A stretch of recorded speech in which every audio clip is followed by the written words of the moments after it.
Ma'am मैं इसरो में जाना चाहता हूँ और बहुत बड़ा साइंटिस्ट बनना चाहता हूँ। सामने बैठे हुए रौनक की आंखों में चमकते हुए तारे थे, सपने थे और उसके पेरेंट्स के पास मैं देख रही थी तो पेरेंट्स के मुंह पर थोड़ा प्राइड भी था और थोड़ी चिंता भी थी कि अच्छा है कि बच्चे का सपना इतना बड़ा है, एम्बिशन इतनी बड़ी है, लेकिन पता नहीं कैसे कर पाएगा। उन्हें बिल्कुल ही आइडिया नहीं था कि इसरो कैसे जाया जाता है, उसके लिए क्या करना चाहिए, क्या क्वालिफ़िकेशन होना चाहिए।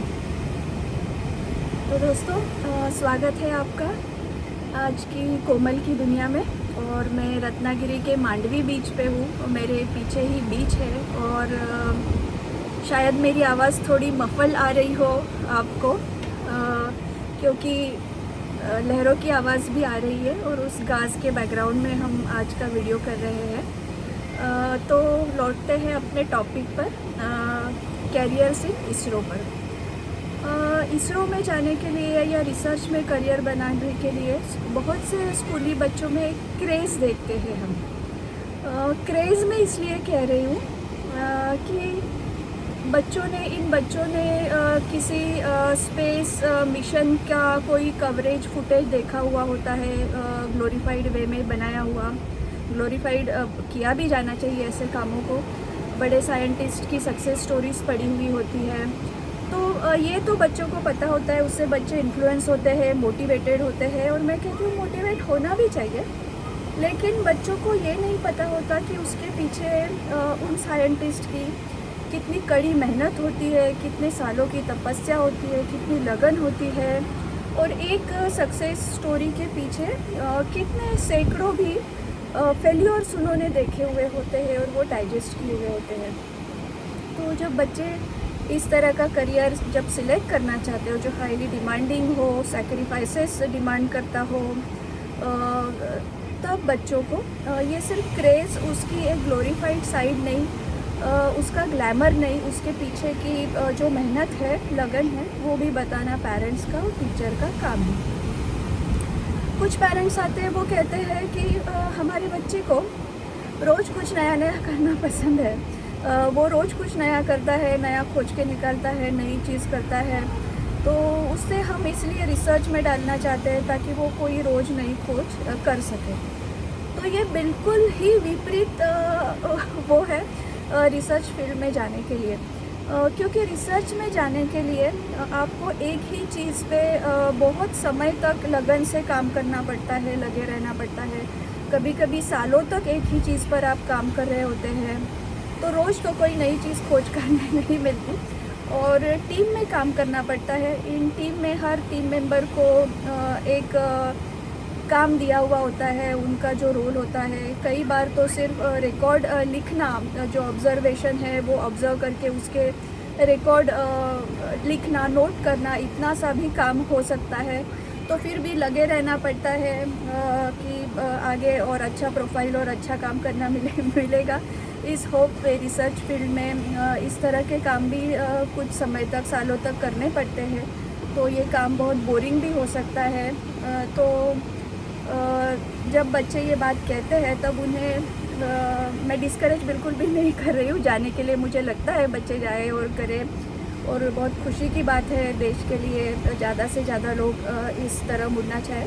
लेकिन जब कोई जाता है तो उसे पूरी सच्चाई, पूरी हकीकत उस करियर के पीछे की, क्या लाइफस्टाइल होने वाली है, आगे कैसी करियर पाथ होने वाला है, इसकी पूरी आइडिया होनी चाहिए। तो जिन्हें रिसर्च में जाना है, सबसे पहले तो उनका एकेडमिक बैकग्राउंड बहुत स्ट्रॉन्ग होना ज़रूरी है, स्कूल से ही स्ट्रॉन्ग होना ज़रूरी है। Scientific aptitude, science, maths subject होने ज़रूरी है। उनकी रीजनिंग, मेमोरी, क्रिटिकल थिंकिंग, ये सारी चीज़ें उनकी अच्छी होना ज़रूरी है। इसके साथ ही उन्हें बहुत पेशेंस होना चाहिए, उनमें कुछ गुण होने चाहिए। नॉलेज ओरिएंटेशन होना चाहिए। ओरिएंटेशन की बात हम फिर कभी करेंगे, लेकिन नॉलेज ओरिएंटेशन की अगर बात करूँ तो मतलब इन व्यक्तियों को नॉलेज ज़्यादा से ज़्यादा सीख करना अच्छा लगता है। वो हमेशा खोज में रहते हैं कि क्या नया पढ़ने मिले, क्या नए सीखने मिले, नई नई चीज़ें और इस तरह का। तो उसे कहते हैं नॉलेज ओरिएंटेशन। ये भी आपका होना ज़रूरी है साइंटिफिक एप्टीट्यूड के साथ, अगर आप रिसर्च में या ऐसे किसी फील्ड में जाना चाहते हो तो। तो ये होने के बाद ये सब तो हो गया। इसके बाद देखना ज़रूरी है करियर सिलेक्शन के लिए कि बच्चे का मोटिवेशन क्या है।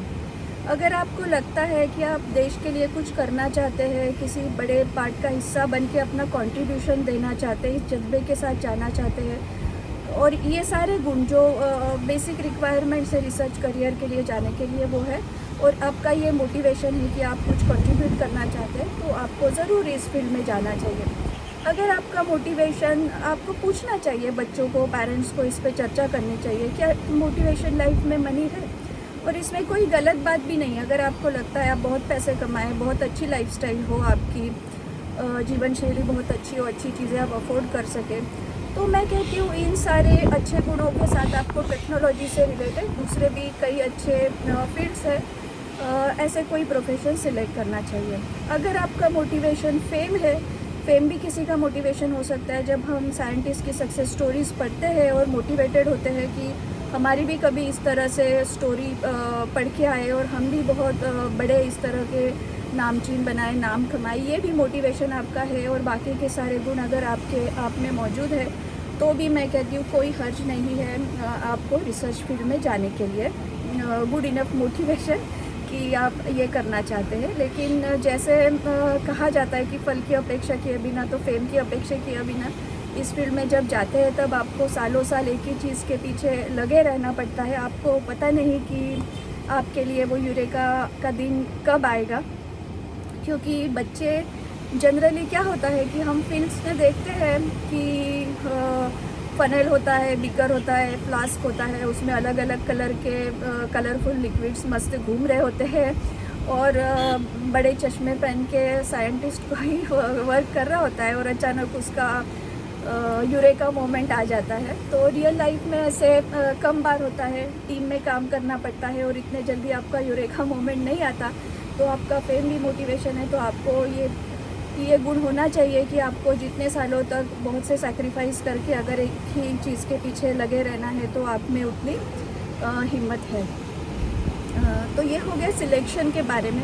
एज अ करियर आप जब ऑप्ट करना चाहें रिसर्च और इसरो जैसी ऑर्गेनाइजेशन में, तो इसरो में जाने के क्या रास्ते हैं? अलग अलग रास्तों से आप जा सकते हैं। सबसे सरल और आसान रास्ता है IIST के थ्रू। IIST यानी Indian institute of space science and technology, ये तिरुवनंतपुरम में संस्था है। और DOS यानी DOS मतलब कंप्यूटर वाला डॉस नहीं, DOS मतलब डिपार्टमेंट ऑफ स्पेस के अंडर जो इंस्टीट्यूशन आती है, इसरो भी उसके ही अंडर आती है, तो वैसे ही डॉस के अंदर आती है IIST तिरुवनंतपुरम।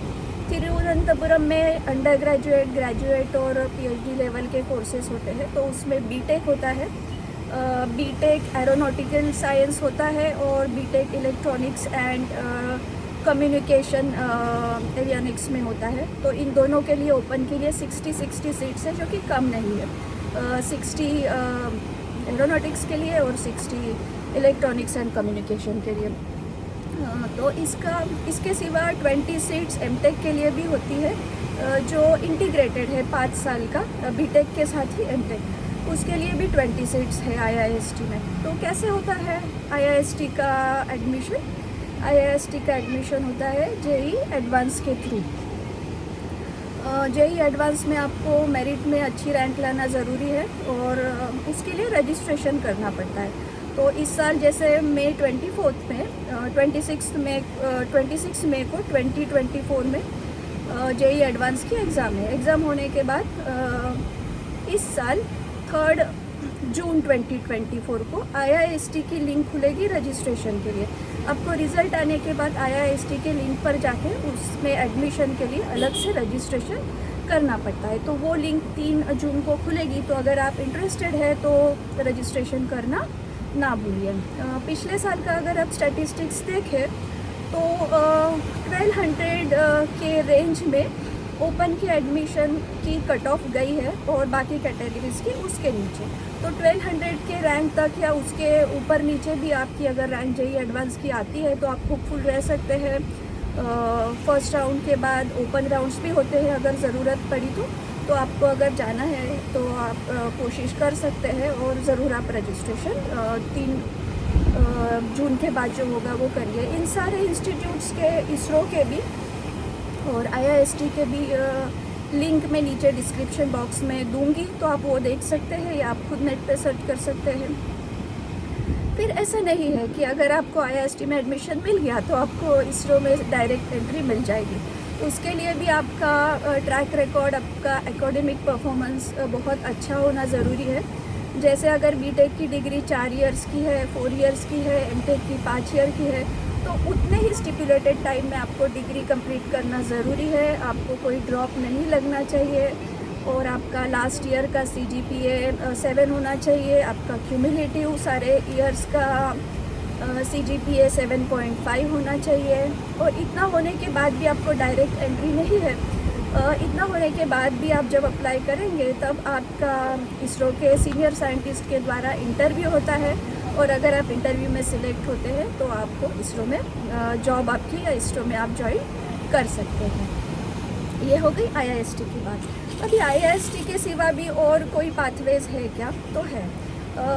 इसरो रिक्रूट करती है central institute of recruitment board जो है CIRB, इसके थ्रू इसरो के रिक्रूटमेंट्स होते हैं और इसरो के साइट पे उसके रिक्रूटमेंट के नोटिसेस हमेशा आते रहते हैं। तो कौन लोग इसके थ्रू ज्वाइन कर सकते हैं? तो हमें जनरली ऐसे लगता है कि इसरो जो कि स्पेस से रिलेटेड इंस्टीट्यूट है, तो नेचुरली स्पेस से रिलेटेड ही जॉब्स वहाँ होंगे, क्योंकि सच है ज़्यादा जॉब्स वैसे ही होते हैं। लेकिन आपने एरोनॉटिक्स से उससे रिलेटेड नहीं भी किया हो तो आप दूसरे ब्रांचेस के हवा से मेरा कैमरा गिरने वाला था नीचे, लेकिन मैंने पकड़ लिया है झपट के, जॉन्टी रोड्स जैसे बीच पर। तो अगर आपने एरोनॉटिक्स में भी नहीं किया है, फिर भी सिविल है, मैकेनिकल है, इलेक्ट्रिकल है, कंप्यूटर और IT तो है ही, पेट्रोकेमिकल्स है, ऐसे तरह के बीटेक भी आपने किए हैं तो आप एलिजिबल है। आपका गेट का स्कोर एडमिशन के लिए उसके लिए पकड़ा जाता है, गेट का स्कोर अच्छा है तो शॉर्टलिस्ट करके आपकी फिर इंटरव्यू होता है, स्किल टेस्ट होती है, और आप ये सब अगर पास कर लेते हैं then you can join ISRO. अगर आपने गेट नहीं दिया है तो इसरो की अपनी खुद की रिटर्न टेस्ट होती है, तो उसके डेट्स के लिए आपको देखते रहना पड़ता है। रिक्रूटमेंट साइट की लिंक भी मैं डिस्क्रिप्शन बॉक्स में दूंगी, तो आप उसके थ्रू रिटर्न टेस्ट देके, रिटर्न टेस्ट सबसे मेन क्राइटेरिया होगा, और रिटर्न टेस्ट के बाद आप शॉर्टलिस्ट होके फिर से आपकी स्किल टेस्ट, इंटरव्यू, इस रूट से आप ज्वाइन कर सकते हैं। इन सारी चीज़ों में भी इस रूट के थ्रू भी जब जाते हैं तभी भी आपका एकेडमिक परफॉर्मेंस अच्छा होना चाहिए। जैसे आपने स्टिपुलेटेड टाइम में ही आपकी डिग्री कंप्लीट की हुई होनी चाहिए, और आपका CGPA कहीं पर 6 है, कहीं पर 6.5 है, उसके नीचे नहीं होना चाहिए। देन हमें ऐसे लगता है कि चलिए बीटेक की तो ये डिग्रीज़ हो गई अलग अलग ब्रांचेस की, वो ज्वाइन कर सकते हैं। लेकिन इसके सिवा भी कई इंटरेस्टिंग प्रोफाइल्स होते हैं जिन्होंने बीटेक नहीं किया है। आपने BSc किया है, आपने MSc किया है, PhD किया है। खैर MSc और PhD तो कर ही सकते हैं, लेकिन BSc भी आपने किया है तो BSc ग्रेजुएट्स भी ज्वाइन कर सकते हैं। तो मैं एक 23 की जो निकले थे उसकी लिंक में भेजूंगी रिक्रूटमेंट्स, ताकि आपको आइडिया आए कि कौन कौन से लोग इसरो में ज्वाइन कर सकते हैं। तो BSc अगर आपने ज्योग्राफी में किया है, ज्योग्राफी एक बहुत अच्छा बेस होता है रिमोट सेंसिंग के लिए, रिमोट सेंसिंग सैटेलाइट के थ्रू जो करते हैं। एग्रीकल्चर के लिए, एग्रीकल्चरिस्ट के लिए अगर उसमें आपने डिग्री की है, इंजीनियरिंग भी या BSc भी, तो उसके लिए भी बहुत ज़्यादा जॉब वैकेंसीज होती है। अभी एग्रीकल्चर का और स्पेस का क्या लेना देना है आप सोचते होंगे, लेकिन एग्रीकल्चर के लिए DOS के थ्रू की जो इंस्टीट्यूट है वो सारी मिलके स्पेशल कोर्स भी चलाती है। इतना इम्पोर्टेंस माना गया है एग्रीकल्चर। ये आप कह लीजिए कि इसरो के ड्रीम प्रोजेक्ट जैसे है कि India being an agriculturist country, खेती प्रधान देश होने के बाद भी यहाँ स्पेक्यूलेटिव फार्मिंग होती है। वेदर पे फार्मर्स डिपेंड करते हैं, पता नहीं होता है कैसे वेदर होगा, सॉइल के बारे में पता नहीं होता, ग्राउंड वाटर। तो ये रिमोट सेंसिंग के द्वारा ये सारी चीज़ें पता की जाए, वेदर के बारे में सटीक ज्ञान हो, सॉइल के बारे में ज्ञान हो, ग्राउंड वाटर है या जो मिनरल्स किस टाइप की सॉइल है, क्वालिटी है, इन सारी चीज़ों में रिसर्च के लिए एग्रीकल्चर से रिलेटेड भी बहुत वैकेंसीज इसरो में होती है, सैटेलाइट द्वारा, रिमोट सेंसिंग के द्वारा ये काम करने के लिए। देन फॉरेस्ट्री से रिलेटेड भी, फॉरेस्ट का मुआयना करने के लिए, डिज़ास्टर मैनेजमेंट में भी अगर फॉरेस्ट में कोई जैसे कोई विमान दुर्घटना या कोई हादसा होता है तो रिसर्च ऑपरेशन चलाना है, ऐसे कामों में भी फॉरेस्ट्री के मुआयना। और दूसरा ये रिमोट, देन डिज़ास्टर मैनेजमेंट के ग्रेजुएट्स की रिक्रूटमेंट होती है। उसके बाद माइनिंग है, पेट्रोकेमिकल है, तो ये सारे इनके लिए बीच बीच में रिक्रूटमेंट निकलती रहती है, जिसके लिए आपको ध्यान रखना पड़ेगा। और even medical graduates ISRO join कर सकते हैं एमबीबीएस के लिए, एमडीएमएस के लिए, और एमबीबीएस के बाद जिन्होंने 2 इयर्स का डिप्लोमा किया है उनके लिए भी मेडिकल ऑफिसर की वैकेंसीज़ है। बहुत ज़्यादा पोस्ट है उनके लिए। उनके लिए कोई रिटन टेस्ट या एंट्रेंस टेस्ट भी नहीं है, लेकिन जितना आपका एक्सपीरियंस है वो और पर्सनल इंटरव्यू मैटर करता है किस तरह का होता है। देन मेडिकल ऑफिसर और जॉब प्रोग्रेशन में अगर आप कोई अलग रोल कर सकते हैं तो वो संभावनाएं तो आपको बाद में ही पता चलती है। और देन अब पीएचडी है, तो पीएचडी के लिए इसरो का एक पोर्टल है रजिस्ट्रेशन के लिए। आप अगर इसरो के सब्जेक्ट से रिलेटेड किसी फील्ड में आपने पीएचडी की है तो आप आप रजिस्ट्रेशन कर सकते हैं इसरो के उस साइट पे। रजिस्ट्रेशन करके आपको रखना है, और जब आपसे रिलेवेंट कोई वैकेंसी निकलती है या उनको रिक्वायरमेंट होता है तो वो आपको कॉल करते हैं या मेल के थ्रू आपको कांटेक्ट करके आगे की प्रोसेस होती है। मेडिकल में एमबीबीएस आपने देखा, उसी तरह से पैरामेडिक्स जो है, नर्सिंग स्टाफ है, रेडियोलॉजिस्ट है, फार्मासिस्ट है, उनकी भी रिक्रूटमेंट होती है। देन आपको बहुत सरप्राइज़ लगेगा कि मास मीडिया से रिलेटेड लेके वीडियोग्राफी है, ऑडियोग्राफी है, साउंड रिकॉर्डिंग है, इससे रिलेटेड भी बहुत पोस्ट निकलती है, क्योंकि ये बनाना पड़ता है जो कि मिशंस होते हैं उससे रिलेटेड। तो इवन पीएचडी लेवल के मास मीडिया या वीडियो रिकॉर्डिंग इस फील्ड में की लोगों की भर्ती इसरो में होती है, उनकी रिक्रूटमेंट की रिक्वायरमेंट निकलती है।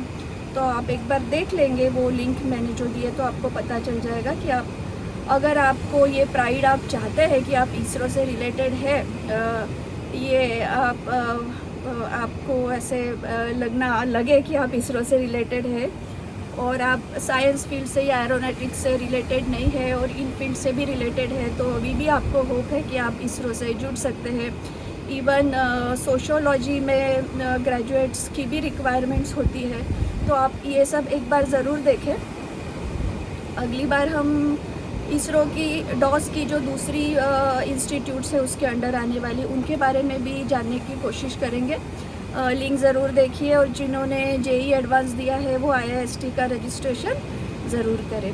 और आप सब के लिए ऑल द बेस्ट। और आशा है आपको मांडवी बीच, वहाँ का ये सुंदर मंदिर अच्छा लगा होगा। तो वीडियो लाइक कीजिए, शेयर कीजिए और सब्सक्राइब करना बिल्कुल मत भूलिए।